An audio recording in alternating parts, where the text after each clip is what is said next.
Before we jump into today's story, drop a quick comment to say hi.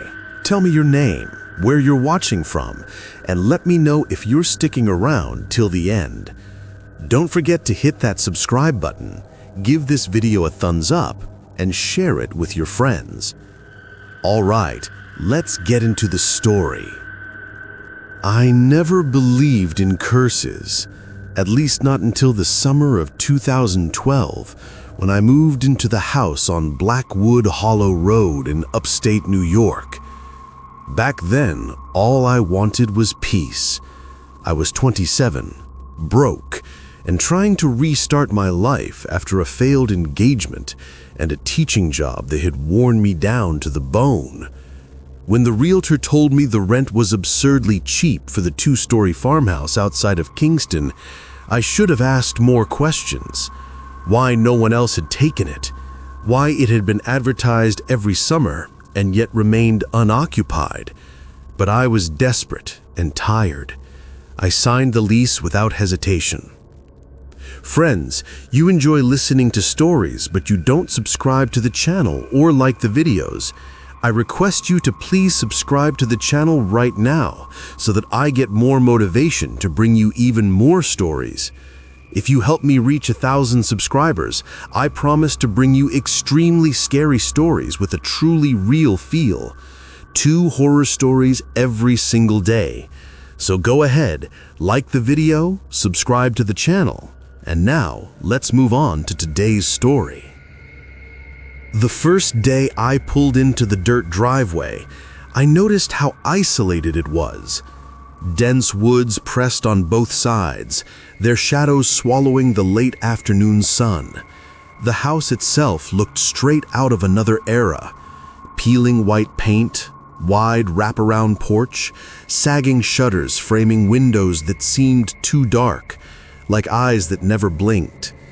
Still, the place smelled like old wood and dust when I walked in, nothing unusual. I told myself I could make it cozy. All those thoughts lasted until the very first night. It was a humid evening, the air heavy with cicadas buzzing in the trees. I had barely unpacked, just a mattress on the floor in the upstairs bedroom. Somewhere around 2:30 a.m., I woke up because someone was knocking. 3 slow, deliberate knocks that seemed to come from inside the house. At first, I thought maybe I had dreamed it. I told myself it had to be the wind shaking the shutters. But then it came again. 3 sharp raps echoing from downstairs, from the direction of the kitchen. I sat frozen, my heart hammering in my chest. The house was old, sure, but nothing in its bones could mimic the sound of a knuckle pressing wood. When I finally forced myself to go downstairs, the kitchen was empty. The back door was locked, the window shut. The silence was suffocating. I tried to laugh it off, muttering, "Old house, new place, nerves." But I didn't sleep again that night. The following evenings made it worse. By the 3rd night, I heard scratching inside the walls. Not the kind mice make. It was too deliberate, moving from one corner of the room to the next, stopping whenever I turned on the lights, then starting again as soon as I lay down. It felt like something was tracking me, tracing my movements from within the plaster. I remember whispering into the empty darkness, "Who's there?" as though expecting an answer. The scratching paused, and for a moment, there was a silence so deep that I thought I had scared myself into hallucination. Then very faintly, a whisper whispered back. It wasn't words I could understand, more like a sound pressed close to the other side of the wall, low and rasping, as if somebody was living inside the walls and had just realized I was aware of them. By the 2nd week, I couldn't deny it anymore. Something was wrong with the house. One morning, when I stumbled into the upstairs bathroom to brush my teeth, I noticed the mirror above the sink was fogged, even though I hadn't showered. Across its surface, written in large finger streaks, were the words, "Don't stay." I swear to you, I hadn't touched it. My hands were shaking so badly that I hardly recognized myself in the reflection. I convinced myself that a previous tenant must have left the message, and somehow, through humidity, temperature shifts, it had reappeared. And yet when I tried scrubbing at it, my fingers moved through the words like the condensation had just been freshly written. That was when I finally Googled the address. There weren't many details online, but enough to make my stomach turn cold. In 1987, a family lived there, parents and 2 children. The report was vague, but it mentioned that one autumn night, neighbors heard screaming. By the time police arrived, the family was gone, vanished, no bodies. Plates still set on the dining table. After that, the house had new owners every few years until it went into foreclosure. The realtor had carefully avoided mentioning why. As nights bled into each other, I started hearing breathing. Not my own, not the familiar rhythm that comes when you're drifting off. It was deeper, raspy, like someone standing just behind me in the dark. I would wake up and feel the mattress dip, the weight of something invisible sitting at the edge of my bed. Sometimes cold fingers brushed my ankle. But the worst was the voice. One night, sometime between sleep and waking, I heard it right against my ear. So close, I felt the hot dampness of breath. A low, gravelly voice whispering my name. Daniel. I screamed and turned on every light in the house, but of course no one was there.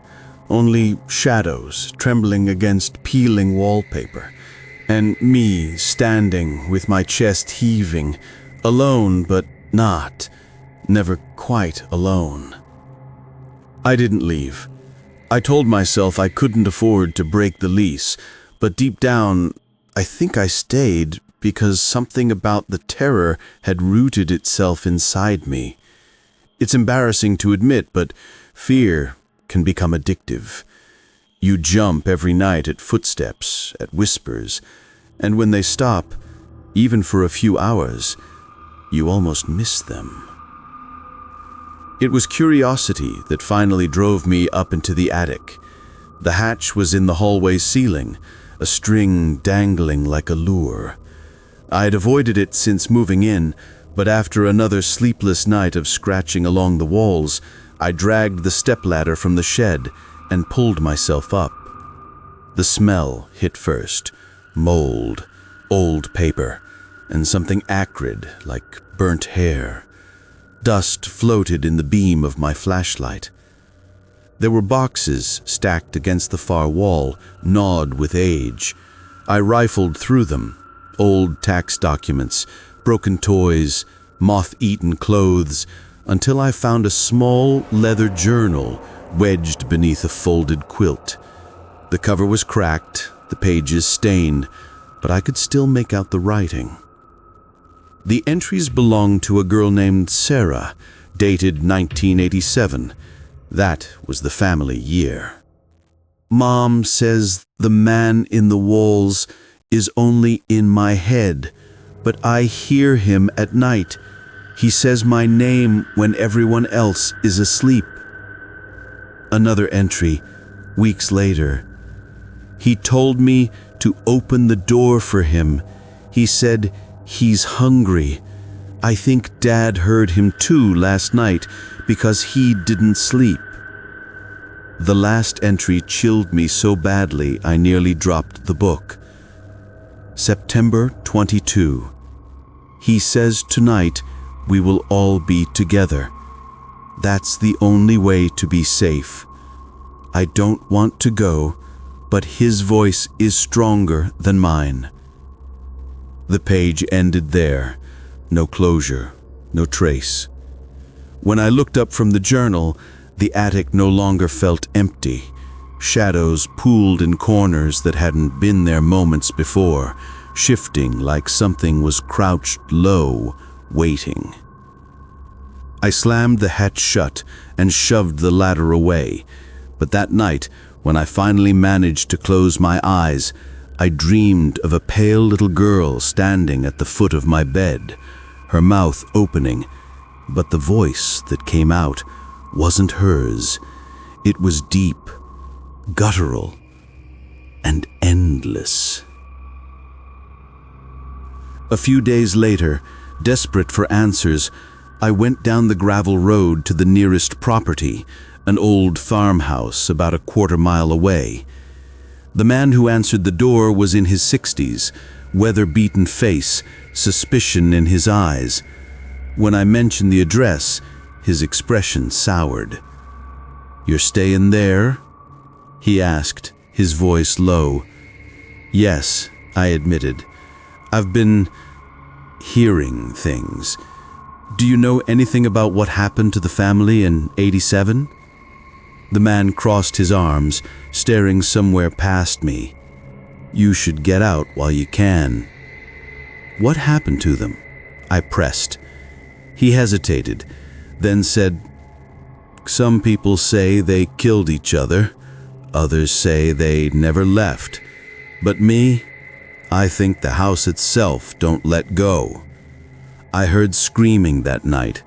I called the police, saw the lights, the frenzy, but they never found bodies. Only thing they don't tell you in the reports, they found claw marks in the door frames, the furniture, in the ceiling." "Like someone trying to get out?" I asked. The man looked at me with hard eyes, like someone being pulled in. He shut the door without another word, leaving me standing alone on the porch with a knot in my throat. I don't know why, but the most horrifying events always seem to happen around 3 a.m. Maybe it's true what they say, that it's the devil's hour, the time when the veil between worlds is thinnest. It was exactly 3:07 a.m. when my bedroom door creaked open by itself. I sat up instantly, my heart thrashing.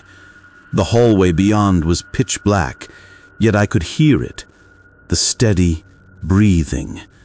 Not shallow, not frantic, but patient, steady, as though someone waited just out of sight. I whispered into the dark, "Who's there?" No response, just breathing. And then, with a sickening scrape, something began to drag itself along the floorboards, not footsteps, not human, a slithering accompanied by the groan of the old wooden floor coming closer. I grabbed the flashlight from the nightstand and flicked it on, aiming toward the doorway.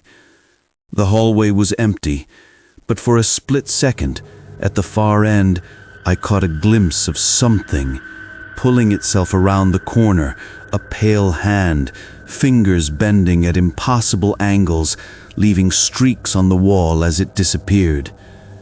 The smell of rot spread through the air, sour and heavy, and I realized that every window in the house had suddenly fogged over. I didn't sleep the rest of that night.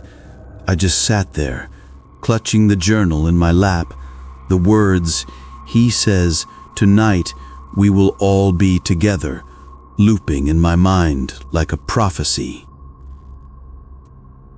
For days after the hallway encounter, I avoided nightfall, as if the sun itself was my protection. I drank black coffee, played music, left lights burning in every room, but the house knew how to wait. It didn't need me to fall asleep. It only needed silence. It was during one of those uneasy nights, when dawn was still hours away, that I heard the basement door creak open. The door had been bolted shut when I moved in. The realtor mentioning the basement was unsafe due to mold and flooding. I had never unlatched it. Yet now, As I stood frozen at the top of the stairs, the door yawned wide on its own. A wet smell of earth drifted out, like something damp had been unearthed after decades. Slowly, a sound rose from below, not scratching this time, chanting, low voices in unison, distant but distinct, male, female, children, an entire chorus echoing up from that dark stairwell. I whispered to myself, "It's not real. It can't be real." But curiosity dragged me forward. Step by step, I descended. The wood groaned beneath my feet. My flashlight shook in my trembling hands, its beam slipping across stone walls slick with moisture.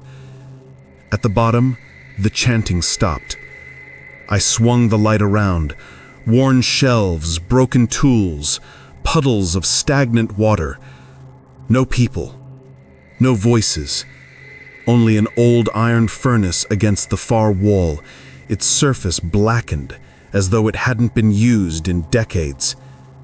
Then, the flashlight flickered, and for half a second, I saw faces pressed against the walls.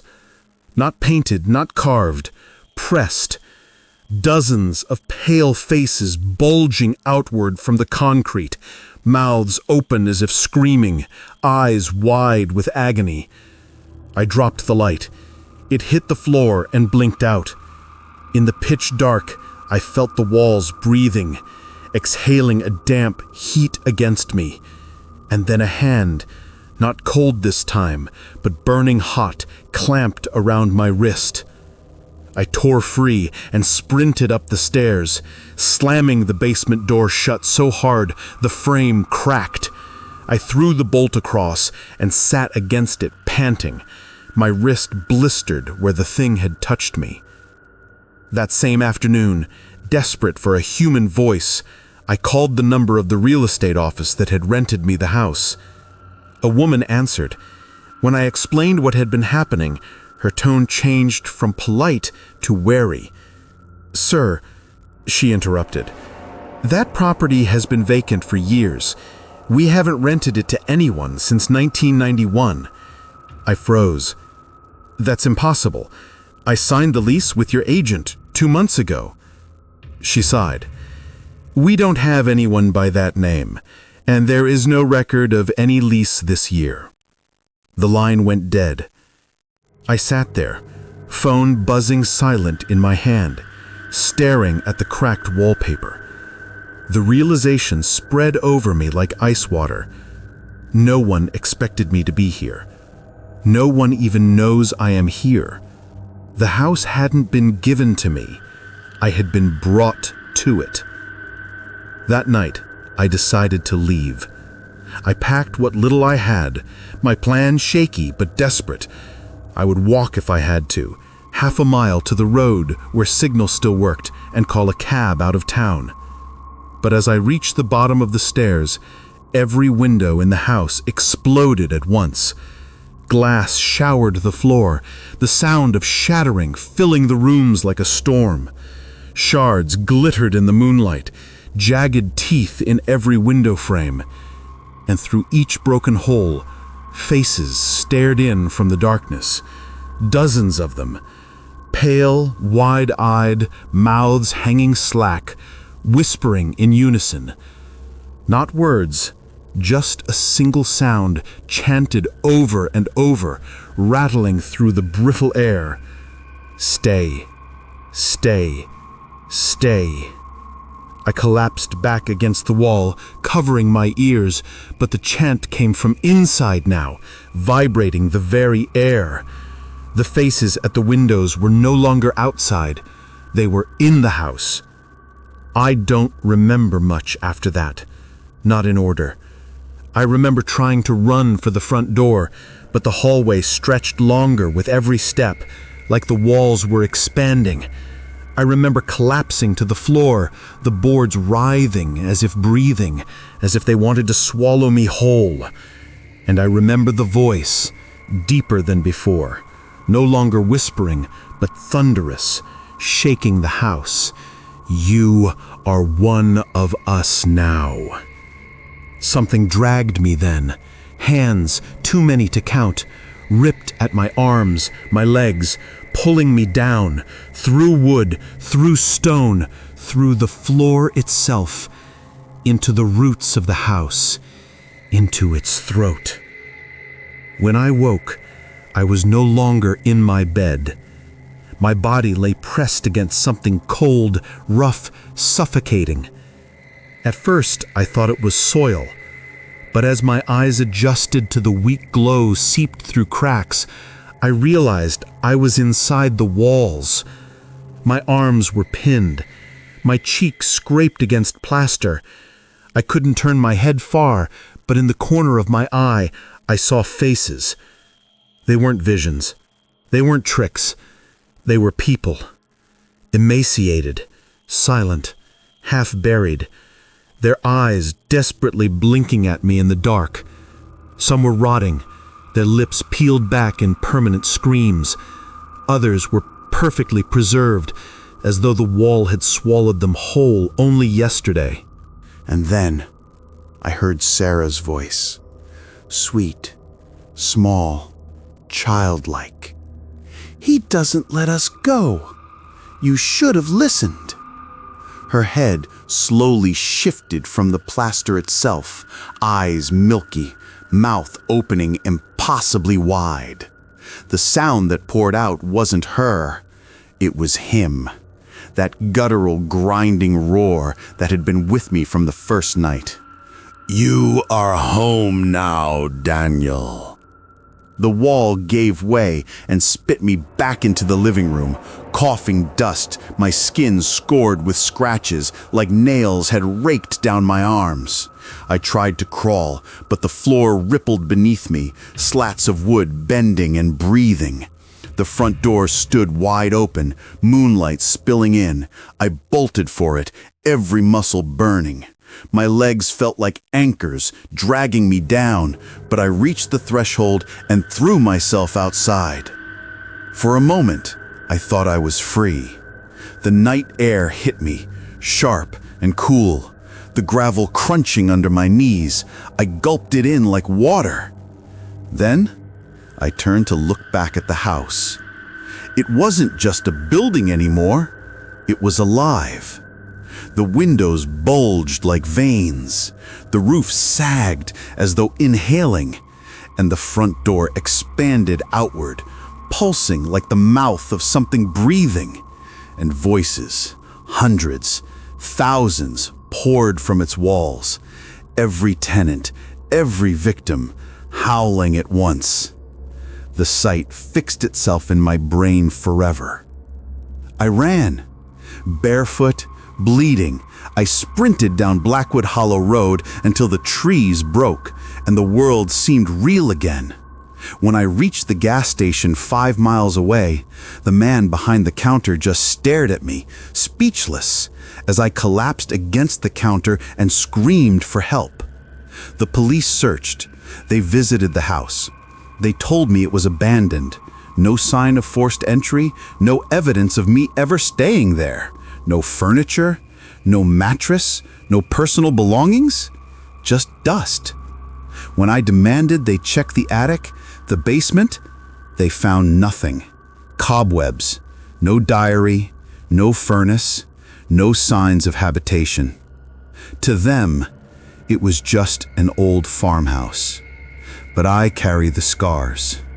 I still wake up with the smell of soil and rot in my lungs.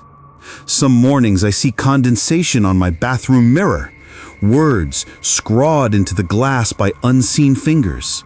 Stay. And sometimes, when the house is quiet, and I allow myself to believe I escaped, I hear it again, whispered right against my ear as I struggled to sleep. Daniel. I tell people it's behind me. I moved to the city, got a better job, even forced myself into the routines of normal life. But I know the truth. You can't leave a place like that. It follows. Some nights, I wake to find my apartment windows fogged, shapes staring in from the dark street below. Some nights, I feel my mattress dip, just like that first night in the farmhouse. And I know it's only a matter of time before I wake up pressed in the walls again, surrounded by silent faces, Sarah's voice whispering from the dark. Maybe the house isn't on Blackwood Hollow Road anymore. Maybe the house is with me. Maybe I am the house now.